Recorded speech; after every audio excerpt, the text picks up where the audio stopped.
आज की पेंशन सभी पिछड़े वालों को, आज की पेंशन सभी पिछड़े वालों को, अगले साल की पेंशन सभी पिछड़े वालों को, अगले साल की पेंशन सभी पिछड़े वालों को। वैसे ये जो मूवमेंट है इसको शुरू किया गया था 27 अप्रैल 2008 को, उसको तो तकरीबन 16 साल से भी ज्यादा। 1300 दिन का लंबा अनशन, बहुत सारे पड़ाव आए, कुछ लोग अलग से बैठे, कुछ नए धरने लगे, कुछ पुराने धरने लगे। अंतोत्तवा मैंने देखा बहुत सारे पुराने चेहरे आज आपके साथ फिर खड़े हुए हैं, क्या कहेंगे आप? प्रेस के बंधुओं, हम यहाँ अपने पूर्व सैनिक पिछले 3300 दिन पूरा होने पे जो लगातार हमारी मूवमेंट चल रही है, पीसफुल प्रोटेस्ट मूवमेंट, जो हमारे कुछ मुद्दे हैं उनको पूरा करने के लिए। वैसे ये जो मूवमेंट है इसको शुरू किया गया था 27 अप्रैल 2008 को, उसको तो तकरीबन 16 साल से भी ज्यादा दिन हो गए। इसको भी अभी 7 साल के करीब होने लगे हैं, 3300 दिन। साथियों, ये सिर्फ हम सब इकट्ठे हुए हैं, इसमें ये नहीं कि कोई उताव चढ़ाव है। इसमें क्या होता है, कोई भी मूवमेंट है वो मूवमेंट शुरू होती है, बढ़ती है, कुछ चीजें पूरी होती हैं, कुछ नहीं होती, कुछ समय तक आदमी जो है थोड़े से ठहर जाते हैं, फिर कुछ चालू रखते हैं, फिर आगे बढ़ते हैं, और फिर आखिर में अगर वो जारी रखा है, अगर उनका मुद्दा ठीक है, अगर वो सच्चा और सुच्चा है और देश प्रेम के लिए है, वो अपने देश को आगे बढ़ोतरी के लिए है, लोगों की बढ़ोतरी के लिए है, तो वो एक दिन जरूर पूरा होगा। कर्ण के पास तो कवच और कुंडल थे जिससे वो अपनी सुरक्षा करता था।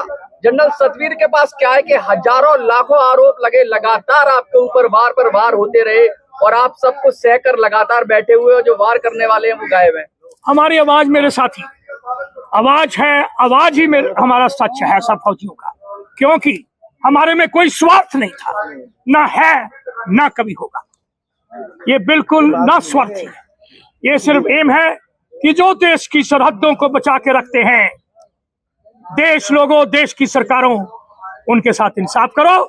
और वो जो सिपाही बड़े मान आन शान से देश के लिए कसम खाता है, जब वो रिटायर हो जाता है तो उसको उसी हालत में रखो ताकि वो फख्र करे कि मैं देश का सिपाही हूँ, सिपाही था, सिपाही रहूंगा।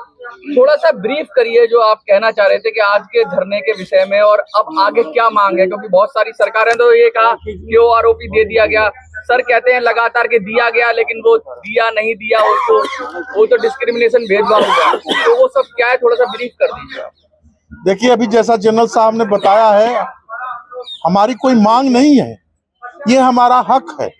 हम सैनिकों ने जब ये आंदोलन शुरू किया था, हमने सारे चैनल क्रॉस किए। सबसे पहले हम राष्ट्रपति जी के पास गए, प्रधानमंत्री जी के पास गए, और जो जो दरवाजे खटखटाने थे वो खटखटाए। जब कहीं से हमें कोई पॉजिटिव नहीं आया तो हमने धरना शुरू किया 2008 में, और आज ये हो गया क्या 2024। आप सोच लो कि तकरीबन 16 साल से धरना चल रहा है, और जनरल सतवीर साहब ने अपने सेहत की परवाह नहीं की, कितने इनके ऊपर आफत आई फिर भी। तो आपने अभी जो सवाल किया था उसी को कंटिन्यू करते हुए मैं बोलता हूँ, डिटर्मिनेशन एक इच्छा शक्ति होती है, फौजी का एक पावर होता है। उस पावर से जब बैठता है, किसी सच्चे मुद्दे के लिए फौजी बैठता है तो एक इतिहास बनाता है। आने वाले टाइम में आप देखेंगे कि इसी शांतिपूर्ण तरीके से हमने बहुत कुछ अपना डिमांड नहीं, हमारी जो जरूरतें थे उसके लिए लड़े हैं, मिला है, लेकिन अभी भी बहुत कुछ बाकी है, और उसके लिए हम सारे सैनिक इकट्ठे हैं। मंच चाहे कोई हो, फॉर्मेट चाहे कोई भी हो, सब एक ही मुद्दे के लड़ रहे हैं, सैनिकों के वेलफेयर के लिए। क्योंकि आज जो सैनिक सीमा पर बैठा है, कल वही एक सर्विसमैन बनेगा।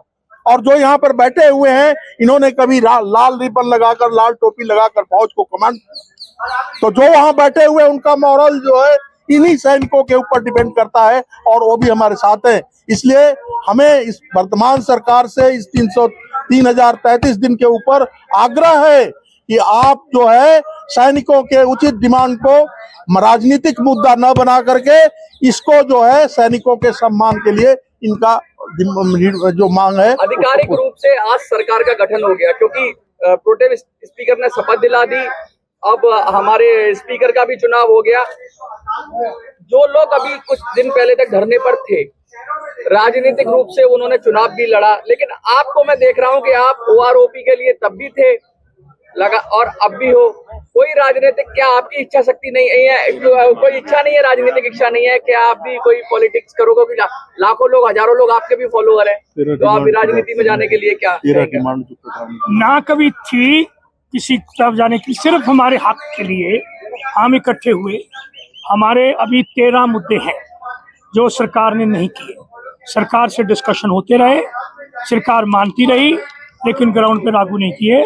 जिसको थोड़े दिन पहले ही, 5-6 दिन पहले, हमने सरकार, प्रधानमंत्री जी को, रक्षा मंत्री जी को, तीनों चीफों को, सेक्रेटरी एसडब्ल्यू को चिट्ठी लिखी है। उसमें ये लिखा है कि वाई ये जो है अकाउंटेबिलिटी उनके ऊपर रखी है कि ये सारे मुद्दे आपने अभी तक रिजॉल्व क्यों नहीं किए। तो 13 है, जिसमें हमारे मुद्दे हैं 1 रैंक 1 पेंशन के। दूसरा मुद्दा है हमारा एक्स सर्विसमैन कमीशन, सभी का एक्स सर्विसमैन का कमीशन बना हुआ है, वुमेन कमीशन, माइनॉरिटी कमीशन, ब्ला ब्ला ब्ला, लेकिन एक्स सर्विसमैन कमीशन हम इसकी डिमांड बहुत देर से कर रहे हैं। फिर है हमारा 60 साल तक हमारी जो ग्रुप डी सी बी है, जवान जेसी ऑफिसर्स, उनको दूसरी नौकरी मिलनी चाहिए गवर्नमेंट के ऑर्डर के मुताबिक, जो कि अभी तक सरकार ने नहीं दिया। वो अनाउंस कर देते हैं हम ये देंगे, स्टेट भी और सेंटर भी, लेकिन ग्राउंड पे उसका 1% से लेस उसको लागू किया है। तो हमारे जवान रिटायरमेंट होने के बाद उनको पर फोर्स वो जाके किसी का सिक्योरिटी गार्ड बनना पड़ता है। क्या ये चाहते हो आप अपने सैनिक से, जो सरहदों के ऊपर दुश्मन के ऊपर गोली चलाकर दुश्मन को बर्बाद करता है, लेकिन जब वो घर आ जाता है तो उसको उस लायक नहीं रखते कि वो बड़े फख्र के साथ कहे कि मैं देश का सिपाही हूं। इसलिए आरोप लगता है सर, सुनो। इसलिए ये आरोप प्रतिरोप कुछ नहीं। लोग कहते हैं कि सरकार आपकी सुनती है, आप कह देंगे, आप कहते हो तो काम हो जाता है, हम कहते तो नहीं सुनता। सरकार नहीं सुनती, जनरल सतवीर को ही बुलाती है। तो क्या ये आरोप, इसमें कितनी सच्चाई है कि सरकार आपकी बात सुनती है? ऐसा गलत है।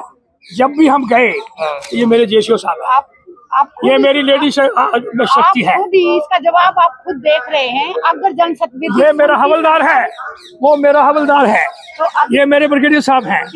तो आप यही देख लो कि जब भी हम गए ये सब साथी साथ जाते हैं। सुनती है सरकार आपकी, ऐसा माना जाता है? नहीं, मेरे को मेरी नहीं सुनती, मेरी नहीं सुनती, सैनिकों की आवाज को सुनती है कि एक सच्ची आवाज बोल रहे हैं। तो और जोर से उठेगी अभी आवाज? हमेशा चलती रहेगी। हम ये नहीं करेंगे अभी उठेंगे, पहले थी, अभी है, आगे जारी रहेगी। आप कुछ कहना चाह रही थी?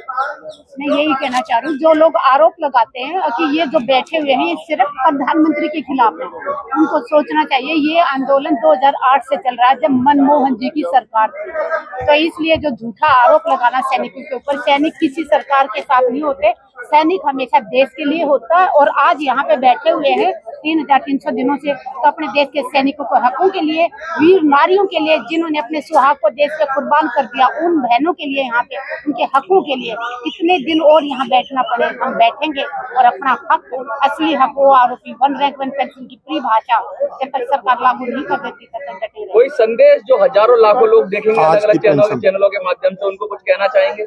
यही है कि जो हमारी मेन डिमांड है, डिमांड तो 12-13 है, जिसमें हेल्थ केयर है, ये एक्स सर्विसमैन कमीशन है, रिजर्व वैकेंसियां हैं, लेडीज की जो पेंशन है वो कम कर दी जाती है, वो बराबर करनी चाहिए, और जो हमारे ऑनररी रैंक्स हैं उनको ऑनररी रैंक्स की पेंशन मिलनी चाहिए जो नहीं दे रहे। तो ये सारे कुछ मुद्दे हैं जो सरकार को लिखे हैं। लेकिन हमारा एक मुद्दा, अरे मेरी सरकारों, जो भी सरकार हो, मेहरबानी करके उसको सही तरीके से लागू करो। वो क्या है, हम दोबारा बोलते हैं, आप रिकॉर्ड करके भेजो।